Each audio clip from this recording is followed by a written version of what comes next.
Silakan. Assalamualaikum warahmatullahi wabarakatuh. Waalaikumsalam warahmatullahi wabarakatuh. Perkenalkan, nama saya Caca. Izin bertanya Ustadz, bagaimana kita caranya menanggapi orang tua? Kebetulan orang tua sudah pisah dari umur 2 tahun.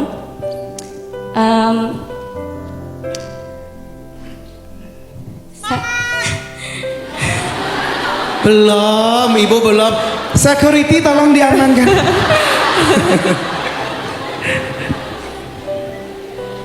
Jadi kan saya sudah terbiasa mencari penghasilan sendiri ya. Dari salah satu orang tua saya itu kadang merasa iri. Kadang kalau misalkan saya lagi di posisi saya lagi di orang tua satunya, orang tua saya bilang, kamu tuh pilih kasih ya, kamu tuh lebih banyak sama ini gitu, kamu lebih banyak keluar uang sama ini gitu.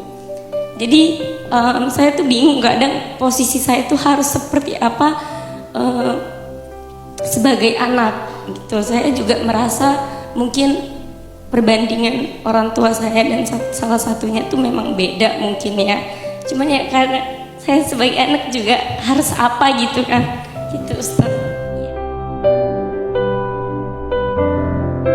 Sebetulnya ini nasihatnya bukan buat Caca ya, buat kita sebagai orang tua. Tugas orang tua itu kan selain mendidik adalah mensupport anak kan.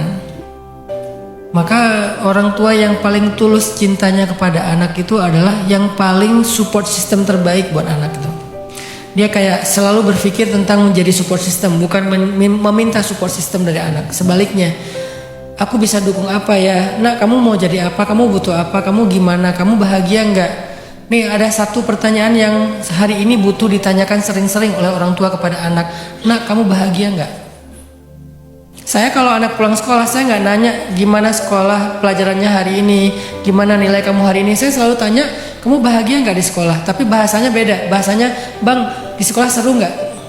Karena dia masih SD, jadi bahasanya lebih santai. Bang, di sekolah tadi seru nggak? Seru banget, tadi aku gini. Oke, kalau dia seru berarti dia bahagia. Kalau dia nggak seru, saya pasti nanya, kenapa? Ada apa gitu? Terus dia curhat misalnya. Tapi alhamdulillah sejauh ini udah 4 tahun dari sekolah rimba, setiap saya tanya, bang di sekolah seru nggak? Seru. Di sekolah seru nggak? Seru. Sesekali dia kayak diam aja. Kenapa? Karena ternyata jadwal waktu mainnya lebih sedikit. Karena lagi ada banyak pelajaran jadi waktu mainnya lebih sedikit. Sementara kurikulum saya itu memang waktu mainnya lebih banyak. SD itu sampai kelas 4 waktu mainnya tuh banyak. Untuk melatih kreativitas, sosial, emosional. Bukan waktu belajarnya yang banyak. Karena mereka harusnya belajar secara bersosial, belajar sambil eksplor di alam. Jadi dikasih waktu main yang banyak. Saya selalu nanya dia bahagia nggak? Dia bahagia nggak? Maka pertanyaan yang paling penting untuk menjadi support system bagi anak dari orang tua itu adalah, kamu bahagia nggak anak gitu? Apa yang bikin kamu bahagia? Apa yang bikin ayah, apa yang bisa ayah dukung? Apa yang bisa ayah lakuin biar kamu bahagia? Ibu juga kayak gitu, deep talk. Dan itu adalah cara menjadi orang tua terbaik. Hari ini kan mungkin orang tua udah jarang deep talk ya sama anaknya, terutama anak remaja. Sementara banyak banget unek-unek yang mereka ingin sampaikan ketahan dengan pola komunikasi yang gak lancar di rumahnya. Akhirnya tersalurkan ke tempat yang lain atau tersalurkan dengan cara yang lain. Ini butuh muhasabah diri para orang tua. Saya lihat di sini ada beberapa wajah-wajah ayah dan ibu. Semoga kita jadi support system terbaik anak kita. Kalau masih kecil, semoga kita bisa menyenangkan mereka. Kalau remaja, semoga kita bisa mendengar mereka. Bukan bawel aja. Makin remaja makin bawel kitanya. Itu berarti bukan menjadi pendengar yang baik. Jadilah pendengar yang baik bagi mereka.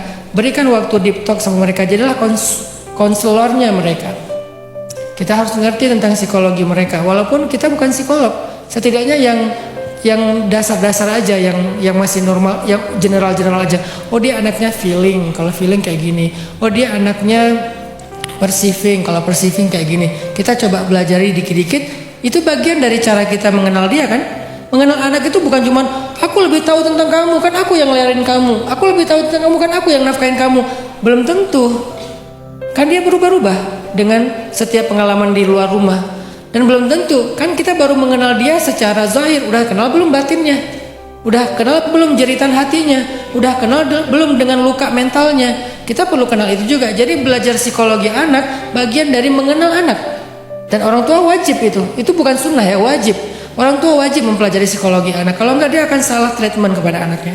Disamain satu dengan yang lain dengan kata-kata kamu harusnya kayak kakak kamu nggak seperti adik kamu, bla bla bla, di comparing lagi. Jadi orang tua perlu menjadi support system dan itulah ibadahnya orang tua. Bukan minta disupport tapi malah mensupport. Itu ibadah orang tua. Lalu bagaimana dengan anak yang nggak semua keadaan rumah tangganya itu normal? Ada cerita-cerita yang istimewa kayak Mbak Caca ini. Orang tuanya kondisinya adalah orang tua yang sangat, kayaknya mereka ngerasa Mbak Caca ini adalah anak yang hebat ya, sehingga mereka butuh disupport sama Mbak Caca. Jadi secara nggak langsung mereka mengakui loh kehebatan Mbak Caca. Makanya dua-duanya caper sama Mbak Caca. Kamu kok sering di sana? Berarti kan saya butuh dong. Itu kan cara orang caper kan suka gitu ya. Kadang-kadang orang caper dengan ngomong, kadang-kadang orang caper dengan cemburu. Kecemburuan itu caper sebetulnya, cari perhatian. Di sisi lain sebetulnya dia mengakui Mbak Caca itu anak yang mereka butuhkan gitu. Saya juga kadang ada rasa kayak gitu ke anak gadis saya ya. Aisyah kan dia kamarnya di atas. Kalau saya pulang capek saya pasti panggil kak gitu. Ya bah, yuk makan gitu. Dia udah tahu, dia ngerti banget anaknya. Kalau saya ngajak makan walaupun dia udah makan, dia tetap turun. Kenapa? Berarti baba minta ditemenin. Ya kalau saya makan dia temenin walaupun cuma minum air putih, dia nemenin, ngobrol, ketawa-ketawa. Dan di situ saya sebagai ayah ngerasa saya butuh dia. Ada hal yang nggak bisa diwakili oleh istri, bahkan oleh teman, hanya bisa dilakukan oleh anak perempuan bagi seorang ayah ya. Dan itu ada sisi itu yang kita perlu mengerti.